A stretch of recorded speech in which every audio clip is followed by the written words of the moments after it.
Hey everyone, it's Anne here from English Valley Cafe. Welcome back.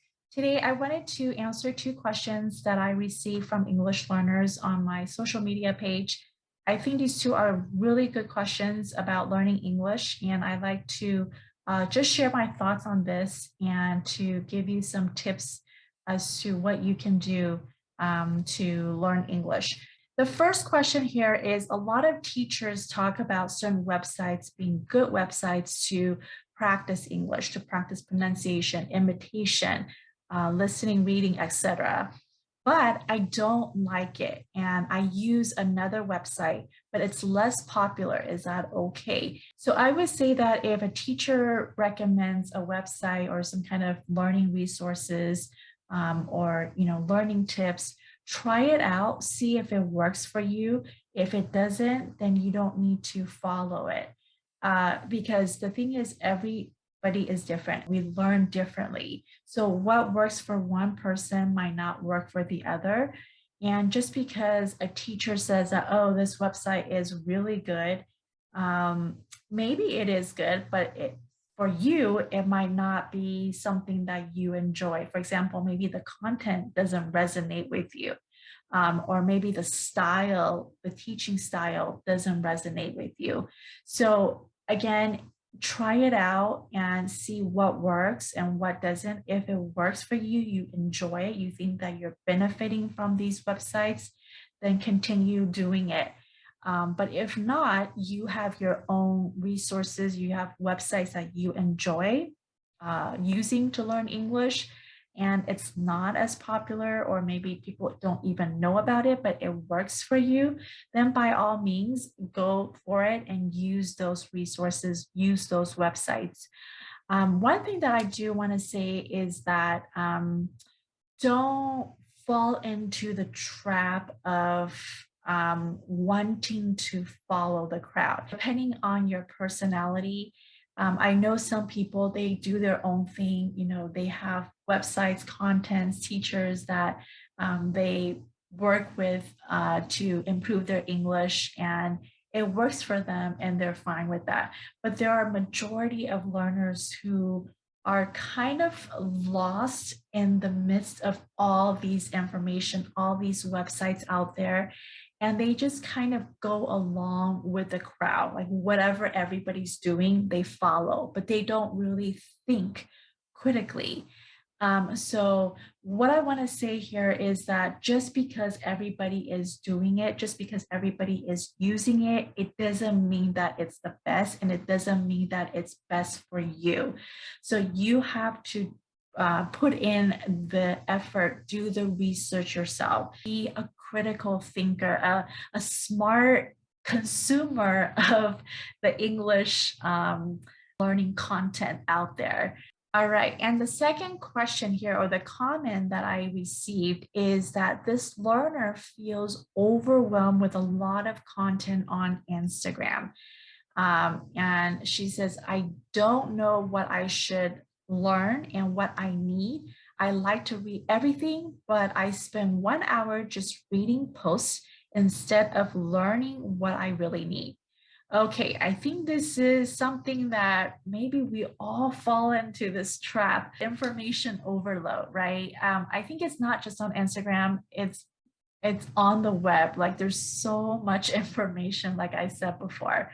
My first tip here is to be clear on why you want to learn English and set goals. If you don't have a goal and you don't know why you're learning, you're just going to be all over the place, and you're probably not even going to see that progress, and you can get frustrated easily and probably give up. Okay, so when you set goals and you know what is it that you want, what is it that you need to learn, then you are able to look for those resources and information out there, rather than just grabbing everything, all the information that comes your way that are presented to you. My second tip is having a learning structure, or like a learning map, if you will. And this should include the 4 skills. Okay, so even though maybe in the short 3 months you want to improve your speaking, yes, that would be something that you're going to focus on, but make sure that this learning structure includes the 4 skills, which is reading and listening. That's your input. and then writing and speaking, which is your output. Okay, so you need all these input and output to help you improve. Okay, so have a learning structure, a learning plan, so that you are focused and you're not just lost in trying to grab every whatever information that are out there and thinking that, oh, you need to learn this, you need to learn that, and you feel overwhelmed. My number 3 tip is only follow the accounts or the contents that will help you. Okay, so if you follow certain teachers or certain pages on Facebook, on Instagram, or other social media platforms, follow those content or teachers that will help you reach what your current goal is. Okay, so this goes back to what I was saying earlier, because if you have a short-term goal that you set and you have a learning plan, then you know what it is that you need at this moment, and you follow content that will help you to attain that goal. Okay, I do want to say that it's good that you follow, a few accounts, because every teacher is different. The way teachers present their content are different. So follow those that you feel that are quality content and from qualified teachers. And my 4th tip, or I should say it's more of an advice when you are learning English on social media, is first, don't wait to be spoon-fed, and don't let the algorithm tell you what you should learn. Okay, so don't wait to be spoon-fed means that, when babies, they are eating, they are spoon-fed, right? Like the mother or the caregiver would like feed them a spoonful of food at a time. Okay, so basically what I want to say is that take charge of your learning. Be a proactive learner. Don't wait for content or people to come to you and say, hey, you should learn this. And then one thing about learning on social media is that social media is all about the algorithm. Okay? Even YouTube here is it's like all the calculations right behind the system.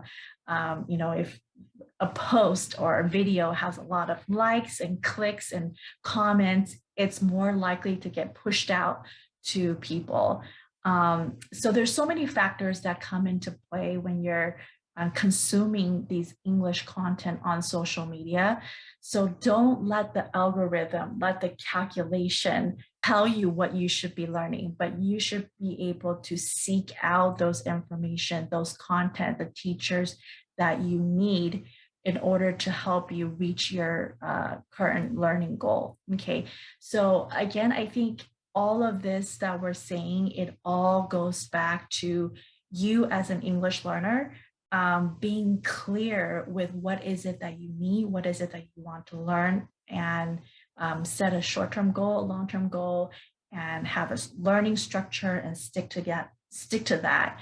And then, trying to seek out resources, teachers, websites to help you to reach that goal. So these are just a few tips and advice that I thought of and I like to share with you. I know there are more, but I can't think of any at the moment. I would be happy to have you guys also contribute and leave your comments below of how you learn English and what works for you. Your comments will definitely help another English learner out there. Thank you so much for watching this video. And I think you will like this video over here. So check that out. And if you have any questions, feel free to leave them down in the comments. Don't forget to subscribe and tap that bell icon if you enjoy the content here, and I will see you in the next video. Take care.